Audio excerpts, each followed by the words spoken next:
তীব্র গরমে অতিষ্ঠ নাগরিক জীবন, একটুখানি প্রশান্তির খোঁজে কক্সবাজার সমুদ্র সৈকতে ভ্রমণ পিপাসুরা, ভিড় স্থানীয়দেরও। সৈকতের কলাতলি থেকে বিস্তারিত জানিয়েছেন আমাদের কক্সবাজার প্রতিনিধি অর্পণ বড়ুয়া।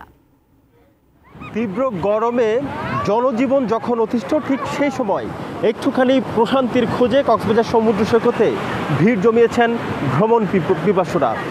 যারা ভিড় জমিয়েছেন কক্সবাজার সমুদ্র সৈকতে তাদের অনেকেই কিন্তু একটুখানি প্রশান্তির খোঁজে কক্সবাজার সমুদ্রে এখানে সমুদ্র স্নানে নিমগ্ন আমরা দেখতে পাচ্ছি।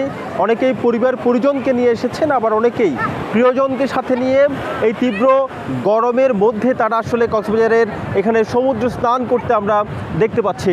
কলাতলি পয়েন্টে থাকলেও আমরা এই মুহূর্তে এই পয়েন্ট থেকে সিন point, seagull point, Laboni point সবকটি পয়েন্টে আমরা পর্যটকদের পদচারণা দেখতে পাচ্ছি এবং অধিকাংশ পর্যটক তারা আসলে পরিবার পরিজন অথবা প্রিয়জনকে সাথে নিয়ে এখানে সমুদ্র স্নানে আসলে তারা ব্যস্ত সময় পার করছেন।